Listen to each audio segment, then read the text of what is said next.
The photographs that we work on in the Yucatan, they're all about transformation. Very close to here, just a few miles away, it's the original ground zero of this planet. That's where the meteor landed 65 million years ago, and that's where it's believed that the dinosaur became extinct and that we surfaced. So it's really a perfect place to make pictures on how the planet is transforming right now.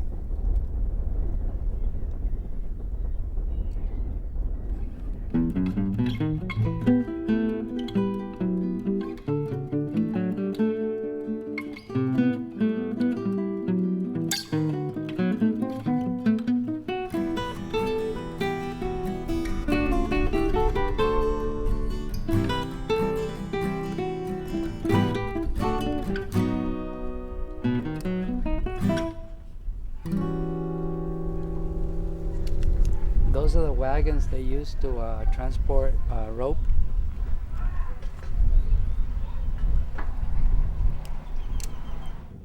This whole area was mostly squatters, and then it just started to build up, and then they brought in electricity and water, and I mean, people just come to this area and just start building homes from whatever they could find. It's just, you come, you pitch up your little one room, whatever it is, because it was also inventive and wild. I mean, it's all like discarded material, whatever they could get their hands on. So you could get some really interesting architectural motifs.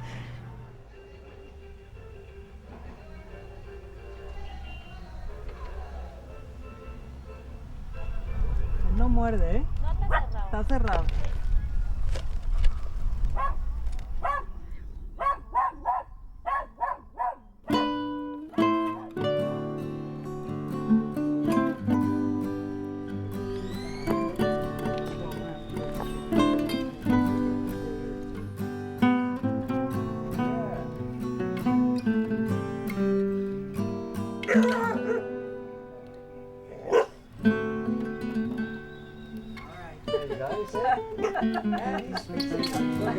Isn't that gorgeous? Look at that.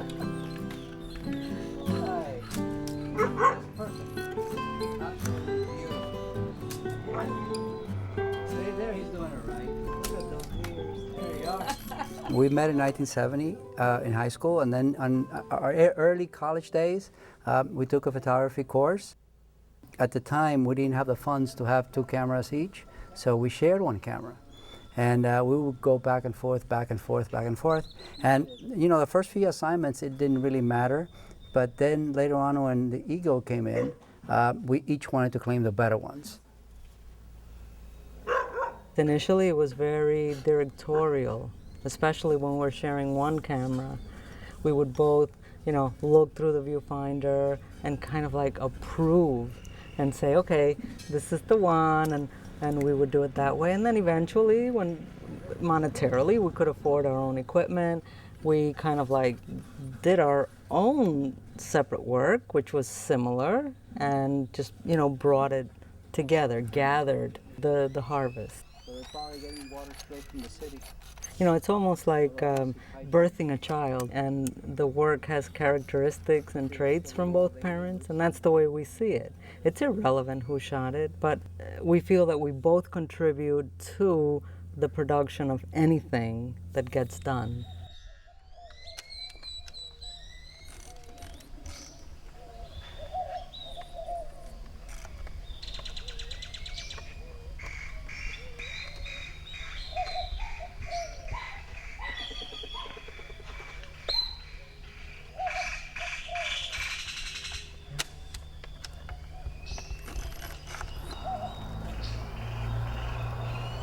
Did you get in? No, the little house is there. It's gorgeous. It's beautiful, I know. You know, but I don't want to undo the door, because I think they set it up so this way dogs don't get in.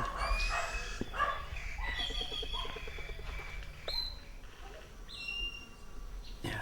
Let me see it. I know, it's nice. Beautiful. Get back, get back. It's gonna look beautiful. It manages to stay. There you see, it's going back. No, go back. Get down there. Okay, okay, okay. Silly ghost, get in there. Not gonna let you pat there. Go, go. Look at that, wasn't that something? How lucky. There you go. All right, oops, it just fell down. It committed suicide. Wow. No, isn't that beautiful? Can you see that? Isn't that great? That's terrific. And there used to be a little more color there.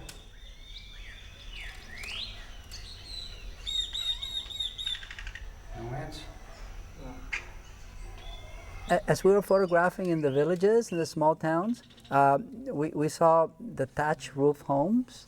In Cuba we call them bohíos, but here they're called coluchna.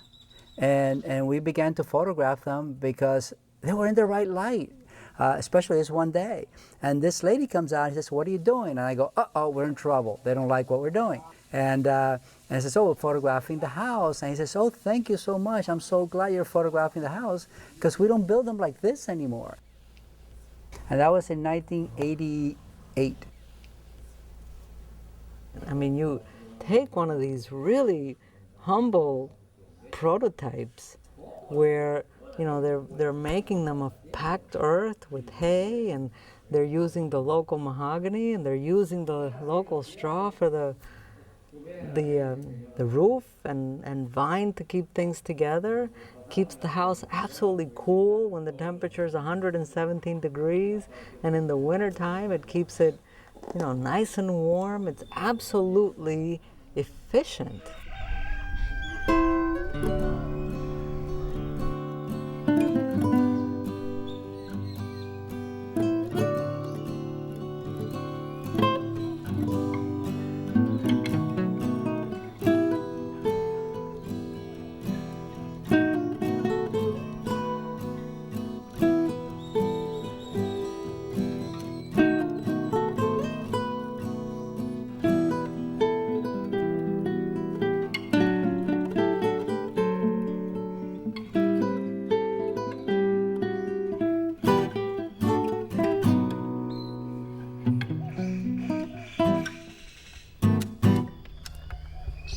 The land that surrounds the property has remained pretty much the same, but everything else around it has totally transformed.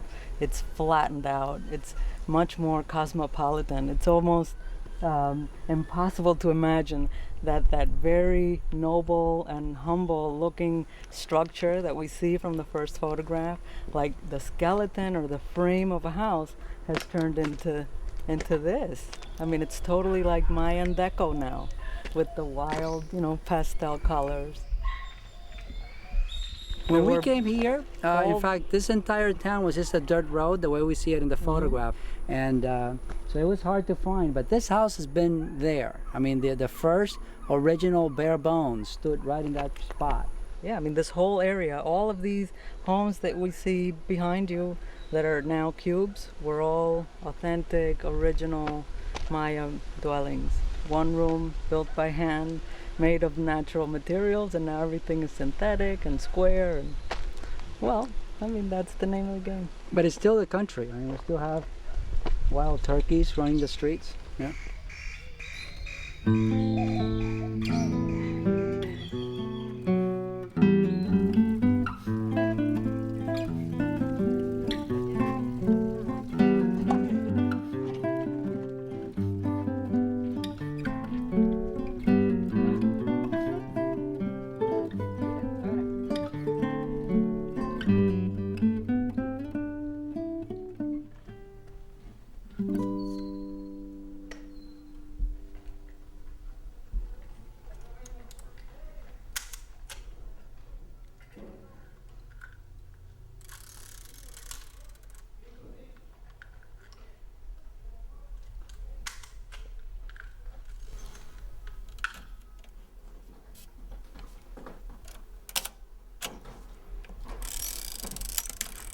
Oh, when the light gets so soft like that, it's just terrific. Because then the shadows become real thin. Let's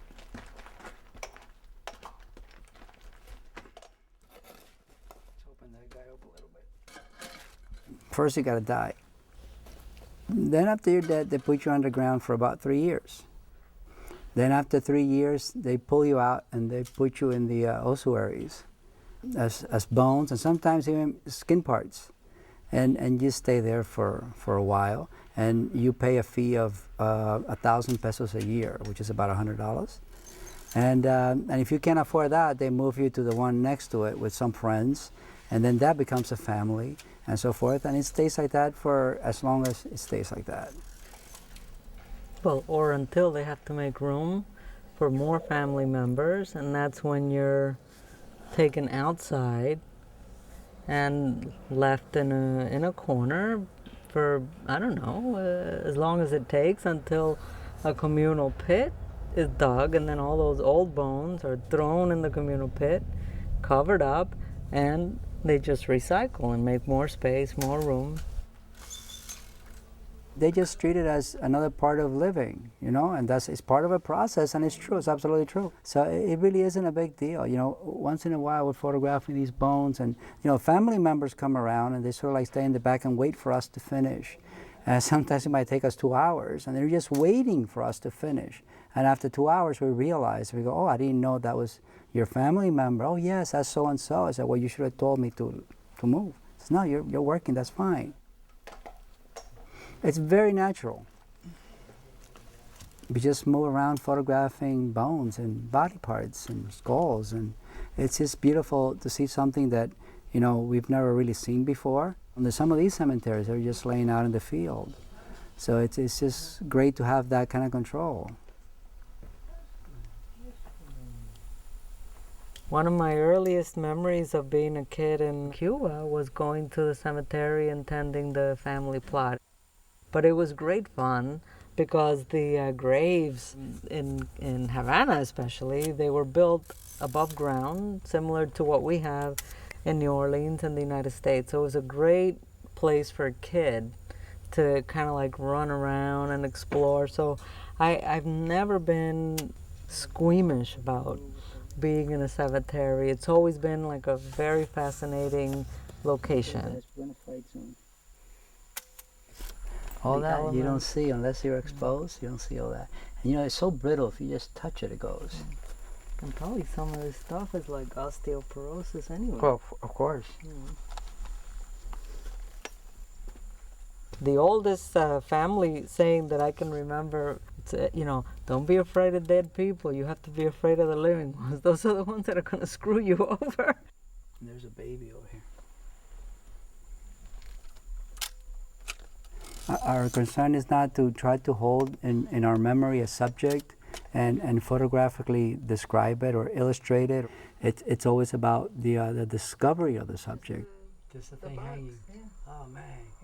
And making a perfectly clear mystery of it. It's very simple.